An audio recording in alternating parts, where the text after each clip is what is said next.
right, we are in 6 o'clock Easter Sunday, day 21 of my Appalachian Trail hike. I am back home, back in Michigan, and I have a major gear change out. I am going by being challenged by a few people, namely Lance and Flo, I'm sorry, on the trail, that I am going to go ultra lightweight. So I'm going to be making some changes out. So it's time to get it done, get serious, to lose some weight, to get my pack so my back's not hurting and I can start making up some miles. I'm going to be off the trail for about 1 or 2 extra days, and I need to get to Damascus before Mother's Day. Got to get it to go. So I got 225 miles to go when I get back, and I got 16 days to do it. I need 15-mile days to make that happen. So I'm going to get my weight down. We left Amicalola with a 25-pound pack, including water and fuel. And we're going to see what we can do to get that down. So let's get started. All right, so we're zeroed out here. We've been using a fuel canister, and we've been using the drink pot, and we've been using this stove. That's what we've been using. That comes in 11.5 ounces. We're going to be getting rid of that, and we're going to go to the old school. We're going to go back to the Esbit stove, titanium stove. There's 20 pellets in there. That's 10 days worth of fuel. We're going to go for, rather than a cup there, we're going to be going for this hot lips to put this right on our mucket, on our little titanium pot, and a windscreen. What's that come in at? 4 ounces. So how much are we going to save there? So we just saved 7.6 ounces. That's nearly a half a pound. Boom, done. Cook set, changed out, went to Esbit stove. We're going to try this in the area of electronics. Okay, what do we got here? We've had the Anchor. That thing comes in at 8.12 ounces. 8.12 ounces. We're going to go to the smaller one, 10,000. There we go. So we dropped off about 2 ounces. 6.52 versus 8.0. I don't know if that's worth it or not, guys, is it? 1.5 ounces for twice as much? What the heck? Alright, well, we're going to try it. We're going to go down to it. An ounce is an ounce. Ounce and a half is an ounce and a half. So we're taking that over there. So, bye. Okay, so in the past, we've had a pair of the Ex Aficionado underwear. We've had a pair of Mountain Hardwear trail pants. We've got my OR rain pants and my North Face flash dry shorts. So let's add those all up. We got the pants, underwear, rain pants, and flash dry. It comes in at about 2 3/2 ounces. 2 3/2 ounces. We're getting rid of all of that, and here's what we're going to go to. Getting rid of all that. We're going to Montbell rain pants. Super lightweight and expensive. We're going with those. You can see how light those are. Less than 3 ounces. We're going to go to these Under Armour shorts and put those there. And we're going to go to rain shorts.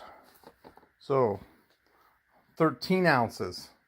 Saved basically over a pound just by switching that right there. Switching a pound by switching this out. Okay, one of the other pieces of gear that I'm switching out is going off my Osprey Exos 58, going back to my 3-year-old Z-Packs Arc Hall pack. So getting rid of, switching that back out. I like it. It's comfortable. I like it, but I got to get my weight down, and the way to do that is to switch packs. So I'm going to save nearly a pound by switching over to this pack. All right, I'm changing out my water filter from the regular, what they refer to as the Sawyer Squeeze. Okay, and I'm going to the micro squeeze. So not the mini, but to the micro squeeze. So there's the micro squeeze ready to go. The bag's even lighter than the one that comes with the regular Sawyer Squeeze. So this is the one that I had before, and I'm switching over. 1 ounce difference. I'm going to take it. So they said the flow rate's the same amount. So not going with the mini. There's the regular Sawyer Squeeze. There's the new micro, which is new in 2019. And then there is the mini. Don't get the mini. Nobody says anything good about the mini. Also switching out my headlamp from my black diamond to my other black diamond. This one's been trusty. I know how it works. It's lighter. This one here has a rattle in it, and it works intermittently. So I just don't want to fight with it anymore, and it can save an ounce. And I go to the red one. So that's what I'm going to go back and use. So I am a big fan of the duplex tent by Z-Packs. I have the camouflage duplex. I've been using that all along. I am going to cut that out of my pack completely. I am not using any tent. I plan on using shelters at least for the next 16 days on the trail. So I am not using that. The only thing I'm bringing to substitute that is I'm bringing back the Thermarest, and part of that is because I need the extra bulk in my pack to support my umbrella for my rain system. So that is what I'm doing. So I'm not taking a tent at this time. I probably will have a tent right back soon, or go to a hammock, but I'm not going to be taking a tent this time. I'm trying to cut the weight down. That's about 1 pound and 2 ounces, maybe 1 pound 3 ounces. Okay, so another thing I'm switching out. I love my Patagonia puffy, my down jacket, but for 3 ounces, I'm switching over to the Montbell jacket, and it's got 900 fill. It's lighter. I save about 3 ounces by going from one to the other. Another 3 ounces. Doesn't seem like much, but when you add it all together, it's going to make a lighter pack. I'm going to keep my same sleepwear, which is a pair of mid-weight long underwear. I'm using the RE brand, but I'll probably get a thinner brand if I can find it, because I don't need much and I sleep pretty warm. Still got my same shirt that I wear to bed. I have my this one here. It's Under Armour with a hood. I'm using that as my insulating layer with the buff. My t-shirt, Merino Will t-shirt I've been using all along. Because I have this here and this here, I have been carrying this and I like it. I look cute in it, but you know what? I'm going to get rid of it because I just don't need it. It's going to get warmer and I don't need it. I'm also getting rid of my balaclava. I still have the buff, so I'm going to keep that as well. Or I'm getting rid of that as well. I am keeping my gloves, even though they're starting to rip out a little bit. Not real happy about that. There's a little rip out here on there, but I'm still going to keep them all the way to the end. I'll probably end up repairing them a little bit. So that is with the clothing. Let's go over socks. Okay, so I started off with all 5 of these pair of socks. I ended up saying that these were too warm or too high, even though they're the nice AT brand socks. I ended up bringing another pair that were just shorter. I picked those up in Franklin, so I actually sent those ones home. So that's what I had there. And I've had a pair of these compression socks all the way. I've had those, and I also had a pair of the calf compression socks, and I've had those. I also sent these home with those other socks. And then this is what I had here recently. I'm going to be making a change out. I basically need to lose the weight down, and so I'm going to get rid of the compression socks. I've used them about half the days. I feel like my legs are strong. I don't think I need to do them. I may end up having to bring them back when I start doing, longer and longer days. So I'm also going to take a gamble and then go without the water socks, or at least I'm going to try to get some ones that are shorter to get those in. So right now we're going to go with those. And we may end up switching out to a different, maybe one with a little more cushion in Gingy socks. We're going to take a look at what inventory I have, and we'll make that change out as well. So we're just going to go with 2 socks rather than 5 that we started with. So that should be cutting out some major weight. Next, we're going to cover shoes. We're going to cover shoes next, and basically these are the shoes that we've got. Starting to wear some serious tread down on them over there. This is getting pretty small on the back here. Got a new pair waiting, ready to go here. You can see you got more tread. We've got more tread on here versus over there, worn out.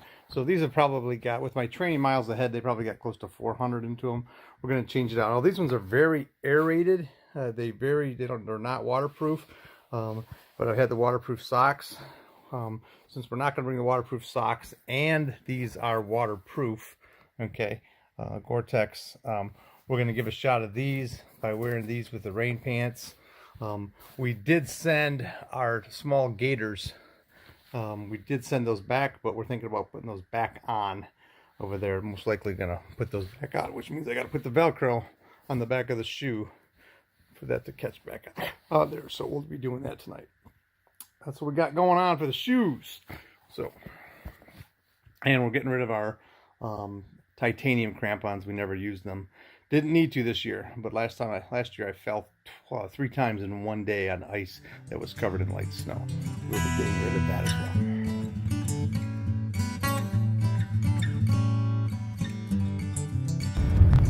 All right, I want to share some stories about people that are ending their hike on the Appalachian Trail. So in the first 31 miles before Neal's Gap, 1 in 8 people quit. They were planning to take off 6 months to hike the Appalachian Trail, but they quit in the first 30 miles. Story of one lady that was from way up in Canada. Her husband brought her down. She hiked the first 32 miles to Neal's Gap and then called her husband, who was on his way home. He was 100 miles from their home, turn around and drive all the way back. So we're talking like probably 1,000 miles to do that over there. Just not ready to hike. It is a very difficult trail. It is designed to make you quit. Another story that a gentleman had quit at Neal's Gap. And Neal's Gap is the famous place where you see all the shoes that are going to tie the shoelaces together, and they throw them up in the trees and they get caught in a branch and they're up there. So the whole tree is hanging with shoes. This guy gets up there and his wife is like trying to get him to hold on a second, hold on, do you really want to throw those shoes away? And he's, I'm done. And he takes his shoes and he throws them up, and he catches it on the first try, which a lot of people don't get it caught on the first try, but he catches them on the first try.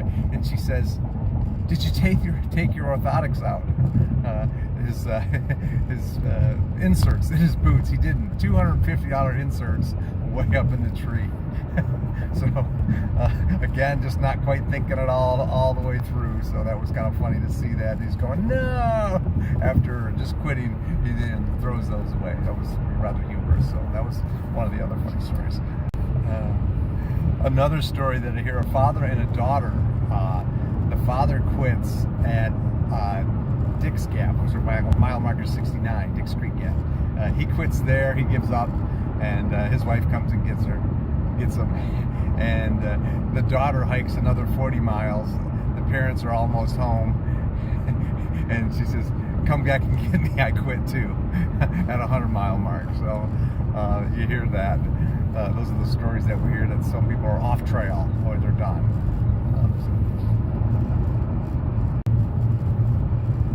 So many of the reasons that people go off trails, it's just harder, they don't want to do it, they have blisters, their feet are over there, it's way too heavy, it's harder, their gear's getting all wet, they're not comfortable, just not being prepared by starting the hardest hike.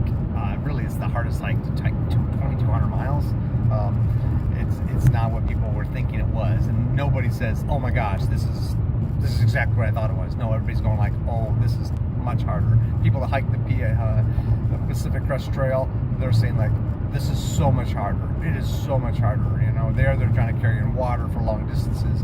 Here, you're carrying stuff up and down.